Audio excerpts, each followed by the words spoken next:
So the biggest thing we've been missing right now in crypto is volatility and volume. When we have volatility and volume, we have action. Now, there has been some volatility depending on what you look at. I've been talking about how I made some trades recently within the SHIB ecosystem on Bone and Leash, 16, 17% swings.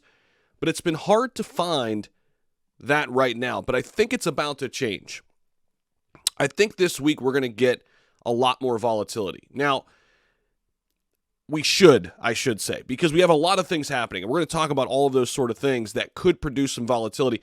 This goes for stocks and crypto right now, but in particular crypto, because we're waiting for something to happen with crypto. Right now, it's pretty flat, pretty boring in the overall cryptocurrency market.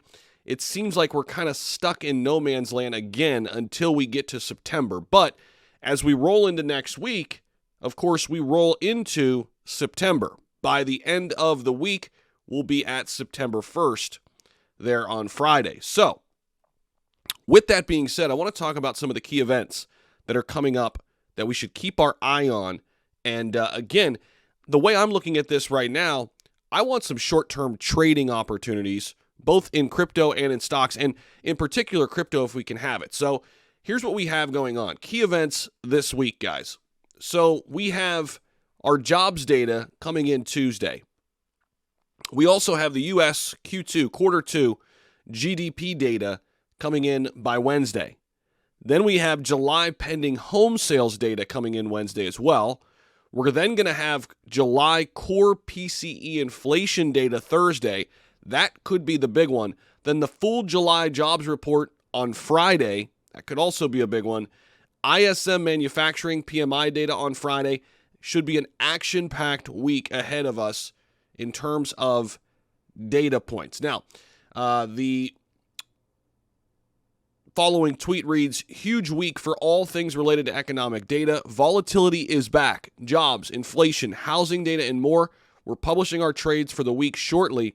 In 2022, our calls made 86%. Subscribe to access our analysis and see what we're trading. This Kobayashi letter is unbelievable, guys. If you don't know about it, definitely give them a follow on Twitter just for their free version, but I don't even have a plan yet, but I'm going to be kind of looking into that a little bit more. They do just a fantastic job keeping us up to speed on what's going on in the markets. Now, with that being said, we're waiting for some volatility right now. I've got the SHIB chart up. This is the 1-hour chart.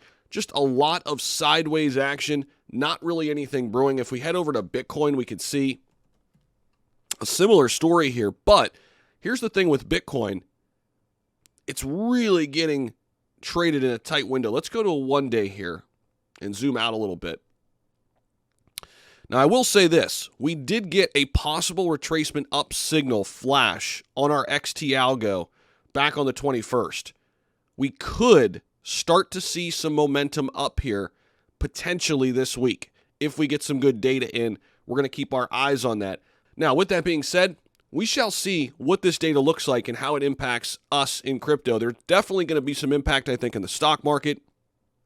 And usually, it kind of trickles over into crypto, depending on what kind of data we get out of this. So we're going to be watching this and keeping a close eye on it. We shall see what happens this week. Hopefully, we get some volatility that bounces back our way. Appreciate you guys so much. Don't forget to hit the like button for us. Subscribe down below. Enjoy your Sunday. We'll see you.